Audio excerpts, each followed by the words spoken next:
Nice of the enclosed instruction book to invite us over for a picnic, eh, Luigi? Hey, Luigi, play the sax. You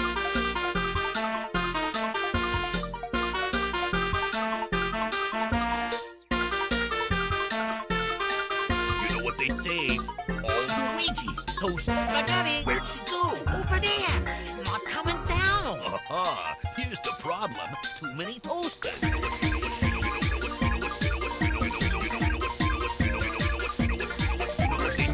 It's been one of those days.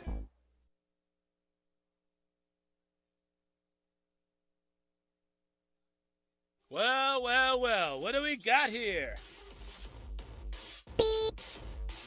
We should just kill you, but what the hell, it's been a boring day. Let's see what you got.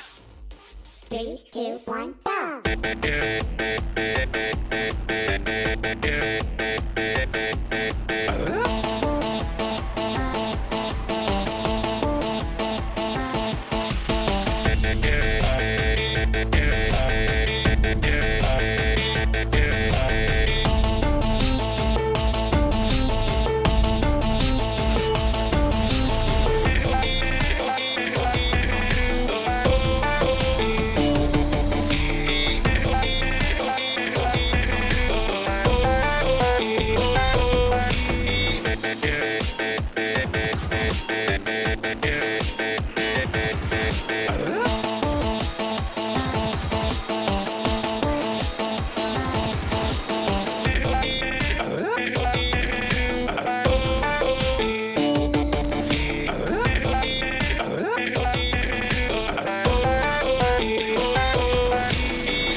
We don't hire pussies here. Go work at IKEA. All right. What do we got here? We have, Brian, as always, Retro Raw, but a special edition here where we begin with WWF King of the Ring highlights. Holy God. 2 incredible matches for completely different reasons. Yeah. Yes. Go ahead. June 24th, 2001 is all I was going to say. Yes. Let me say a little something about this Shane McMahon match. I haven't watched this match in I don't remember the last time I watched 19 it. years? Nah, we might have watched it for a show sometime. Right. But it's been a while.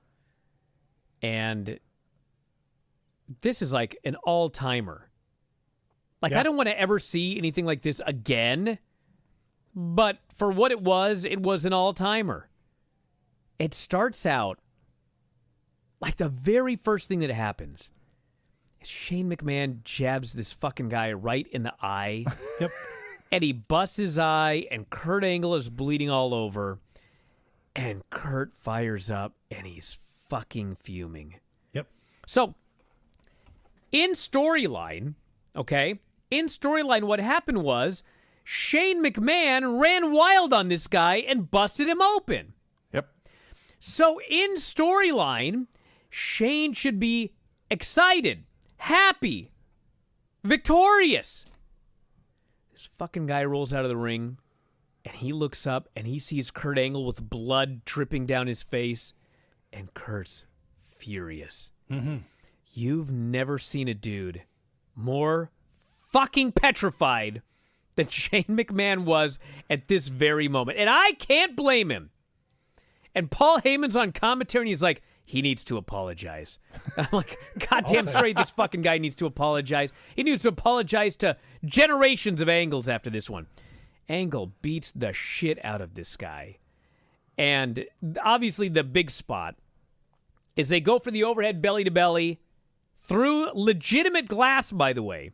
Yep. This is not that bullshit glass. This is real glass. And the fucking glass doesn't break. And when Shane McMahon falls down, and there's that right on his head on the cement, it's like, dude, why did this match continue? And not only does the match continue, but Kurt is determined to put him through this fucking glass. So he tries a second time, and Shane goes through the glass, and they're both fucking cut 6 ways from sundown. They're shredded. They're grated like bleeding cheese. everywhere. And now the spot is Kurt needs to get him through the other plane of glass to get him out of there. Now, listen, I'm not saying I'm a superior wrestler to Kurt Angle, but Okay. just fucking throw the guy through the glass that's already broken after that shit that just went down. No, Kurt's got to put him through the glass. It doesn't break again, and Shane falls on his head.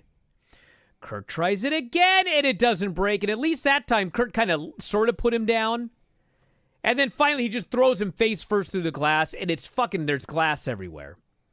Kurt tries to pin the guy. The referee says it's not false count anywhere. Kurt is almost in tears. He's like, fucking, can we just end this? The ref won't end it.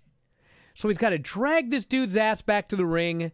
Shane gets a tiny comeback, and then they do the big-ass Olympic slam off the platform that Kurt makes out of a piece of wood, and he pins this guy in the middle ring. I got no notes here. This is just all off the top of my head. I remember every moment of this. Yep. Like, I could never forget it. And I just watched this match, and if you ignore the human toll, it's unbelievable. Mm-hmm. An unbelievable performance by both of these guys. Yeah. Legendary. But you know what? I'm no doctor. I don't know shit about Shane McMahon's health at age 51 or whatever he is right now. But I watched this guy go out and do promos last couple of years, and it's like he cannot remember any of his lines. And it's very distressing to me. And I watched this match, and it's like, dude, what the fuck? The fucking guy lands on his head straight upside down on the cement, and they just kept going for another 15 minutes.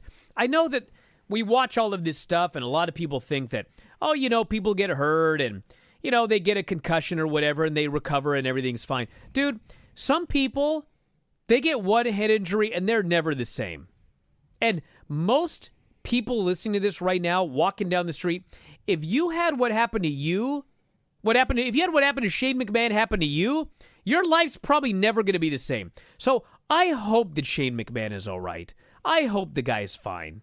But dude, when I watch him do this crazy shit at his age and falling off the cell and all of this shit that he's still doing, the coast-to-coast dropkick where he knocks himself out when Roman Reigns spears him, in his late 40s, I just fear that this is going to have a bad ending. And this match certainly did not make me feel any better about that. This would be the bad beginning of that bad ending. Yeah! So, God damn.